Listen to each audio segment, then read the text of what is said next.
Plants vs. Zombies Battle for Neighborville is a game that never got finished, which leaves us with a lot of cut content that was left within the game's files. As the game received updates, some of this content either ended up getting unreleased, repurposed, or removed, with most unused files having already been publicly documented throughout every public version of BfN. Well, except one version of the game. In today's video, we'll be taking a deep dive into the cut content of the PvZ BfN Alpha, more commonly known as Plants vs. Zombies Picnic.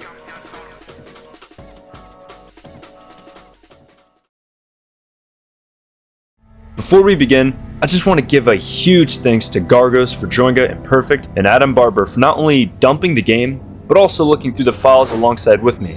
Without them, this video would not have been possible. With that being said, let's take a look at the picnic files.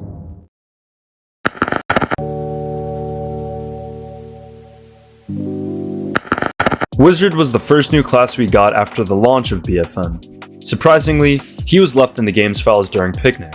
Whilst most things about him stayed similar, there were a couple cut abilities for the character. The first ability we'll take a look at is called Wizard Damage and Heal Grenade. When enemies get hit by this ability, it would cause them to take some type of damage. When allies get hit, they would have the heal VFX be applied to them and become invulnerable to Jinx while the effect lasts. Based on the name of the ability and other attributes relating to it, this leads us to believe that this would heal your teammates and damage the enemy. This was most likely made during some kind of conceptualization phase for Z Elixir. The next ability we have is called Wizard Damage Grenade.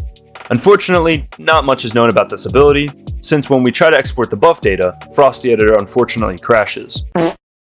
Based on what we can see in the references for the weapon, it seems like you'd be able to use this weapon exclusively in co-star mode, and when used, it would apply some kind of buff exclusively to you and not the person you're linked up with. Up next, we have another unused ability called Wizard Heal ability. Taking a closer look at this weapon, when used, it attempts to locate the nearest ally and both heal them and dispel any elemental buffs, so things like fire, ice, toxic, so on and so forth. This was most likely another version of the Garden Warfare Heal Beam, and was probably used as a placeholder. The last ability we have is called Wizard Staff Slam. When we take a look at what the weapon does, it appears to spawn one projectile with the speed set to 0.01, the time to live set to 0.01, the inner blast radius set to 5, and the blast radius set to 20. Instead of taking damage when hit, you would instead polymorph into a potted pea shooter with the goat's physics. Based on what we have here, we can speculate that the ability was going to be a Goatify equivalent. Considering the fact that the potted plant you turn into has the goat's physics, we'd imagine that the potted plant would most likely be a placeholder. It's very likely that you would have turned into a sheep, especially considering the fact that not only does the wizard turn plants into sheep in PvZ2, but the sheep model also exists in BfN. When we take a closer look at the model, you can clearly see that this is just the goat with some wool on it. There's also a schematic channel for Wizard called Wizard Decoy Teleport Channel. However, we have no clue what this could have been for. This was every Picnic exclusive thing relating to Wizard we were able to find. However, Wizard wasn't the only class lurking in the Picnic files.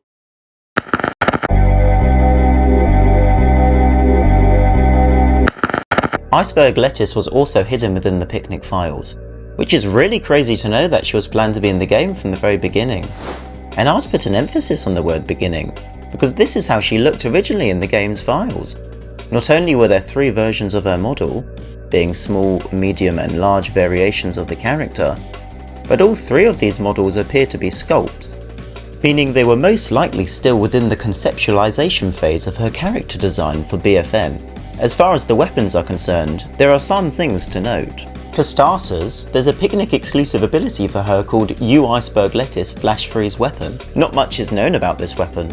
All we can say is that this ability would later get replaced with another ability called Iceberg Lettuce Backdash Weapon. This used to use the Imp's Gravity Grenade model, before getting replaced by the Chili Pepper. She also had a primary called Iceberg Lettuce Primary Weapon, which would later get replaced by a weapon called Ice Plant Ability's Snowflake Weapon in the final version. From what we can see, it appears that these are the same weapons, except the ammo count was originally 10, later being changed to 8. Moreover, she also had a secondary called Iceberg Lettuce Secondary Weapon, that was later changed to Ice Plant Ability's Snowflake Zoom Weapon. Due to limitations with our version of Frosty, we were unable to see if any changes were made, unfortunately. One of her other abilities is called Iceberg Lettuce Heal Self Weapon, and appears to have not changed at all from Picnic to the final version of the game. Keep in mind that we're not sure if there were no changes made, because we couldn't open the file. This leads us to believe that this may not have changed because not only did the file location for the ability not change, but the name stayed the same as well. The game also refers to her as Iceberg Lettuce with a U instead of an E, which is what all weapons relating to Iceberg Lettuce refer to her as in Picnic. Whereas in the final game, they would just correct the misspelling and refer to her as Ice Plant instead. The next ability we have is called U Iceberg Lettuce Shield Weapon. What this ability does is actually spawn in a wider version of Citron's Mood Shield from Garden Warfare 2. We know this because not only does it share the same materials as Mood Shield, but it has the same edge flow and poly count as Citron's Mood Shield model. This ability would later be replaced by Ice Plant Ability's Ice Shield instead. The last thing we found in this version of Iceberg Lettuce was a projectile called Ice Shard's Passive. Not much is known about what this could have done. One thing to note, however, is that this projectile was referenced in her soldier file, and assuming that nothing about this file has changed from Picnic to the final version of the game, for the same reasons as before, it mentions something about being able to pick up an ice shard and gaining 25% armor for 5 seconds. Making a very broad assumption, this could have been some type of equivalent to Heavy Sandwich from Team Fortress 2, or Torbjorn's old armor packs in Overwatch 1. However, that is genuinely a complete assumption, and we could be proven wrong about that.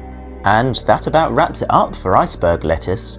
This was everything we're able to find regarding her in the Picnic files.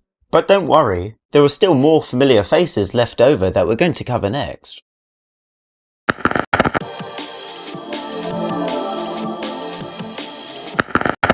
Yet another character that was planned from the start. Taking a look at the files, it appears that Berry Brigade has not changed from Picnic to the January build of BfN. We could tell because every file they had in Picnic is retained in the January build. Even the location of every file stayed the same. It's safe to say that Berry Brigade was most likely cancelled before the game was ever released, since no progress was made on the character judging from what we saw in the January build.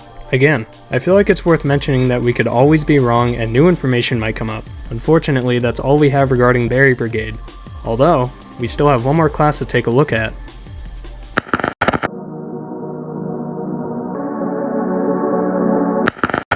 Part 4. The Toxic Zombie. This is easily the biggest find out of everything in the video. The Toxic Zombie was the most obscure class that was planned for the game, and not much was known about it until now. To our surprise, Toxic Zombie's entire kit was left in the Picnic build. So, you can now get a general understanding of what the class was supposed to do. Before I get into talking about this character, it's still worth noting that we were not able to view its soldier file and buffs, a problem that's plagued us this entire video. However, without further ado, let's take a look anyway at what this character was supposed to be. First things first, let's take a look at its model. In the game's files, it's referred to as Boxy Body Boxy Mesh, a fine name. It also has a shader preset attached to its model. This is how the shader preset would have looked if it was rendered into the game. As you can see, the character design wasn't even implemented yet, so this character was extremely early in development. This model was most likely some early sort of template model they would use before getting the 3D artist to create an in-game model later. So begrudgingly, nothing we're seeing here is a true representation of what it would have looked like in the game. All we have to work with is this shader preset. Because of this blue colour scheme, we assume that the Toxic Zombie could have worn some sort of suit, perhaps a hazmat suit to fit with the toxic theme. Unfortunately, we just don't have the surefire way of knowing. Toxic Zombie does come with a hat, named Boxy Oak Costume Boxy Banger Mesh. Quite a mouthful, right? It looks like a tree stump and uses a shader preset called PBR Object Oak Preset. This was most likely a placeholder, since they wouldn't have got its character design in the game yet. And that's all we found relating to visuals. So now let's move on to the weapons. The first weapon we have on display is what's called the U Toxic Zombie primary weapon. It's a charge-up weapon with infinite ammo, where single-clicking shoots small, sticky grenades, and holding the fire button for 1 second shoots out an even larger sticky grenade. Additionally, some placeholder special effects for the weapon were left in the game's files. Details about the first charge include a 3.5 meter blast radius. This would deal up to 32 damage if you're within that 3.5 meter blast radius, and up to 11 damage if you are 4 meters away. You'd be able to have up to 5 of these placed around at once, and after 5 seconds it would automatically detonate, applying some sort of damage buff. We can take an educated guess that this damage buff would have been toxic damage similar to the Chomper's Grody Goop, or the toxic variants in Garden Warfare 2. Regarding the weapon's second charge, it has a blast radius of 5 meters, and it would deal up to 97 damage if you were within the 5 meters. This scales down to 61 damage if you are 7 meters away. You'd be able to have up to 10 of these placed down at once, and these would automatically detonate after 8 seconds, applying the same damage buff as the first charge. The rate of fire would be 2.33 repeating bullets a second. This basically means it'll be shooting a little bit over 2 bullets a second. When landing direct hits on plants, it would stick to them like the sap trap from Oak and Acorn. Speaking of which, the placeholder sound files it used were the same sound effects used for sap trap. One thing to note is the weapon blueprint and project files mentioned bio rifle in the name, indicating his weapon could have been a rifle, which is odd considering it seems to function like a sticky bomb launcher. Maybe it was both, who knows. The next weapon we'll take a look at is referred to as both Toxic Zombie Toxic Trap Weapon and Toxic Zombie Toxic Mode Weapon. This would have been Toxic Zombie's middle ability. Now, what's interesting about this ability is it would have worked alongside the primary weapon. The way it would have functioned is this ability would detonate all of the sticky grenades that were placed down. In addition to that, it would cause an explosion with a 30-meter blast radius at your location, and any enemy caught within it would get infected with Grody Goop. Keep in mind, Grody Goop had different stats back in Picnic, so this ability might not have been as OP as it sounds. But then again, upgrades exist, so who knows? The left ability for Toxic Zombie is referred to as both Toxic Zombie's self-detonate weapon and Toxic Zombie decoy ability. This ability would summon an oil barrel with a UI object tag. This essentially means it would have its own spotting icon, much like an engineer's turret. Another thing to note is it uses a buff called Toxic Zombie Toxic Mode Spread Parent, which is one of the buffs Grody Goop uses. Based on this information, it seems this ability would have acted like the future dummy from Garden Warfare 2. The gimmick being, upon destruction, enemies near the barrel would get infected with Grody Goop. Another thing to note is that the model was likely a placeholder, considering that it also makes an appearance in Garden Warfare 2. The right ability for Toxic Zombie is referred to as both Toxic Zombie Toxic Barrel Weapon and Toxic Zombie Toxic Orb Weapon. Unfortunately, we weren't able to view the weapon project file. So all we know about this ability is it has a cooldown of 18 seconds, it uses the priming and fire special effects from the ZPG, and the projectile references the wizard's Orbra Cadabra special effects. While the special effects were most likely placeholders, they can tell us a little bit about what the ability could have done. This ability could have worked in a similar fashion to Orbra Cadabra's second charge, where there would be an orb which passes through enemies, infecting them with another toxic buff. This concludes everything we've learned about the Toxic Zombie, and there was a lot to find. However, we still have more to go through.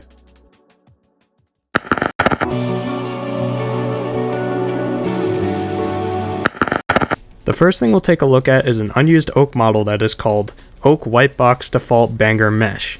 We're not too sure what this was used for, but the skeleton the model uses refers to this as Oak Skeleton Old, so maybe this could have been an earlier version of Oak's model. Alright, so this next thing has already been documented, however we thought it was still worth mentioning that the unused Skunk Brain skin has been in the game since the very beginning, and PopCap never did anything with it aside from promotion for BfN Switch. I hope someone at PopCap's losing sleep over this one. Another thing that's been planned from the start were Uber upgrades. All 6 unused Uber upgrades were in the game files, but just never used. Alongside that, there were also spotting icons for Super Brains, All-Star, Cactus, and the Z-Mech that were exclusively used in Picnic. Not only that, but all the post-launch classes had template icons left in the Picnic files as well. Not much to see here, but still interesting nonetheless. We also found a random render of an 80s action hero, although we don't really know what it was used for. And while we're talking about icons, here are all the Snapdragon booth icons, because why not? I mean, just look at them. How could we not include his icons in the video? That was all we were able to find in PvZ Picnic, but don't worry. There's still a lot more content lurking within the game's files, and I'll be leaving a link in the description to the download of this version of the game in case any of you guys want to take a look at it for yourselves. Anyways, thank you all for watching, and I'll catch you guys in the next one. Peace.